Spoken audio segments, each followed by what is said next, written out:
여러분 안녕하세요. 오늘은 여러분의 지친 일상에 초록초록한 활력을 불어넣어줄 특별한 이야기를 준비했습니다. 바로 집에서 반려식물 키우기. 어때요? 생각만 해도 벌써부터 마음이 평화로워지는 것 같지 않나요? 2025년 최신 트렌드를 반영한 초보 식집사부터 베테랑 식집사까지 모두에게 유용한 꿀팁을 대방출할 예정이니 끝까지 채널 고정해주세요. 우리가 왜 반려식물을 키워야 하는지 그 중요성부터 이야기해볼까요? 바쁜 현대사회를 살아가면서 우리는 종종 자연과의 단절을 느끼곤 합니다. 도시 생활 속에서 푸른 자연을 접하기란 쉽지 않은 일이죠. 하지만 집안에 식물 하나 들이는 것만으로도 공간의 분위기가 확 살아나고 우리의 마음에도 잔잔한 평화가 찾아옵니다. 식물을 돌보면서 얻는 작은 성취감은 스트레스 해소에도 정말 큰 도움이 된답니다. 매일 아침 새잎이 돋아나는 것을 보거나 꽃봉오리가 맺히는 순간을 마주할 때 느끼는 기쁨은 그 어떤 것과도 바꿀 수 없는 소중한 경험이죠. 실제로 많은 연구에서 식물이 공기 정화는 물론 심리적 안정감까지 제공한다는 사실이 밝혀졌어요. 심지어 학습 능력 향상이나 집중력 증진에도 긍정적인 영향을 미친다고 합니다. 그러니까 이제 우리 모두 초록 식구 한 명씩 들여서 몸과 마음이 건강해지는 힐링 라이프를 시작해보자고요. 자, 그럼 본격적으로 반려식물 가꾸기 꿀팁 그 첫 번째, 가장 중요한 시작점이죠. 바로 식물 선택입니다. 처음부터 너무 욕심내서 키우기 어려운 식물을 들이면 금방 지치거나 식집사로서의 의욕을 잃을 수 있어요. 초보 식집사님들을 위한 꿀팁이라면 테이블 야자, 스파티필름, 무늬 산호수, 형광 스킨답서스, 싱고니움 같은 식물들을 강력히 추천합니다.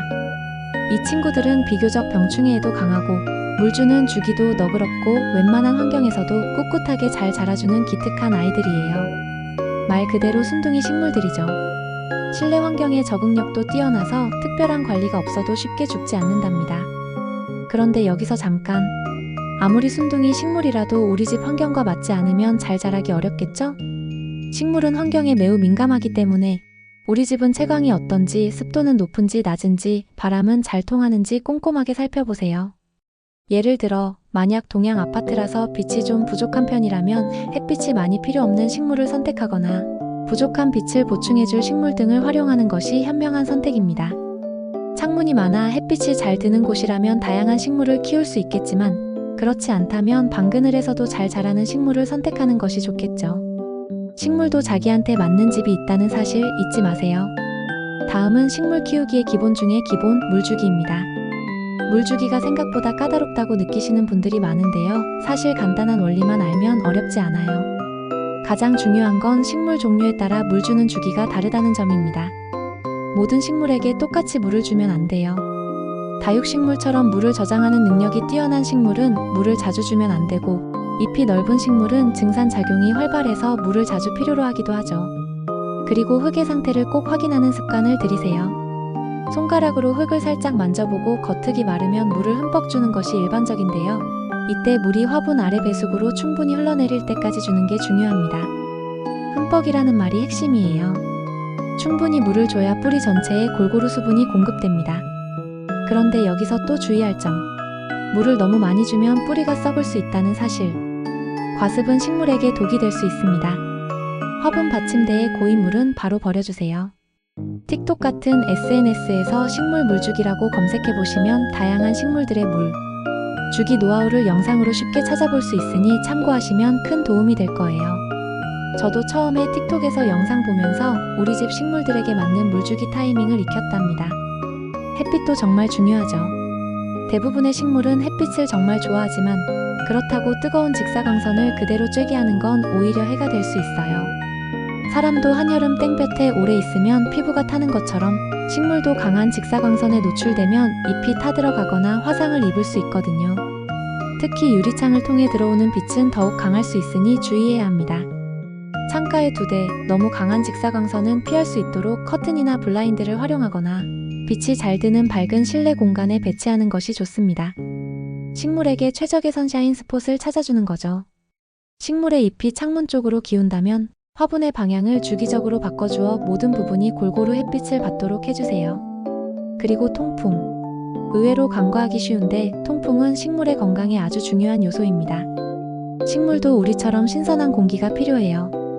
환기가 잘 안 되는 곳에 두면 습도가 높아져 곰팡이가 생기기 쉽고 병충해가 발생할 확률이 높아지며 식물 자체가 건강하지 못하게 자랄 수 있어요. 매일 창문을 열어 환기를 시켜주거나 서큘레이터를 사용해서 공기를 순환시켜주는 것도 좋은 방법입니다.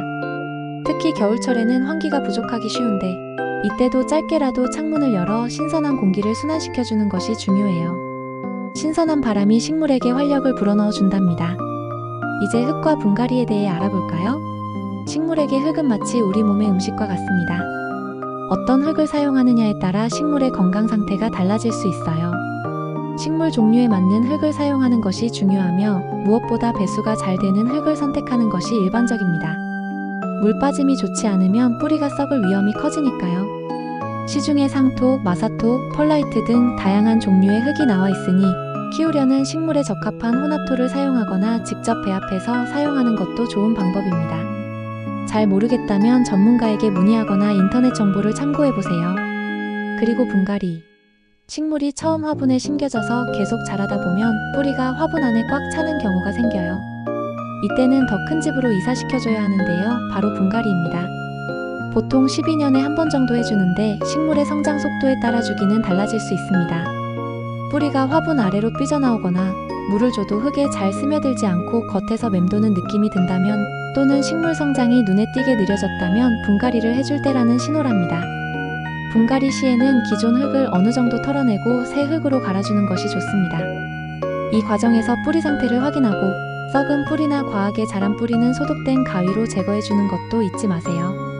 새로운 화분은 기존 화분보다 지름이 23cm 정도 큰 것을 선택하는 것이 적당합니다.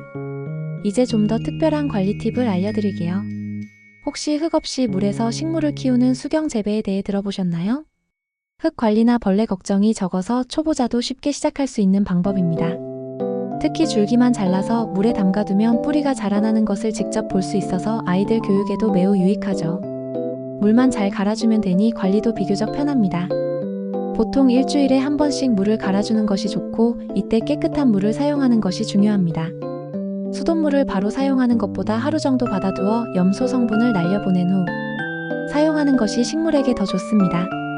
투명한 용기에 담아 키우면 뿌리가 자라는 모습도 관찰할 수 있어서 아이들 교육에도 좋고 인테리어 효과도 만점이랍니다. 다음은 가지치기.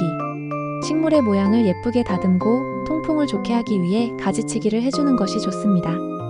너무 무성하게 자란 가지들은 영양분을 많이 빼앗아가기도 하고 통풍을 방해해서 병충해의 원인이 되기도 해요. 시든 잎이나 노랗게 변한 잎, 너무 길게 자란 가지들을 잘라주면 식물이 더 건강하게 자라고 새로운 잎이나 꽃을 피울 에너지를 얻게 됩니다. 또한 가지치기를 통해 식물의 수영을 원하는 대로 조절할 수도 있어요. 너무 아까워하지 말고 과감하게 잘라주세요.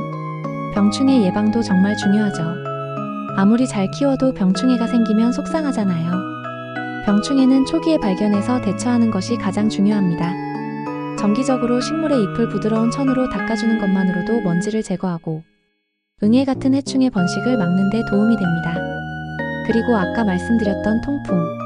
통풍이 잘 되면 습기가 차지 않아 곰팡이나 해충 번식을 막을 수 있어요. 만약 병충해가 발견된다면 초기에 빠르게 대처하는 것이 중요합니다. 식물에 사용하는 살충제나 친환경적인 방법들을 찾아보세요. 예를 들어 쌀뜨물이나 마늘물을 희석해서 뿌려주는 것도 방법이 될 수 있습니다. 마지막으로 몇 가지 기타 팁을 드릴게요. 우리 집이 너무 어둡다, 식물에게 빛이 충분하지 않은 것 같다고 생각된다면 식물등을 활용해보세요. 식물등은 식물의 광합성을 도와 성장을 촉진시키는 인공 조명입니다. LED 식물등은 에너지 효율도 좋고 수명도 길어서 인기가 많아요.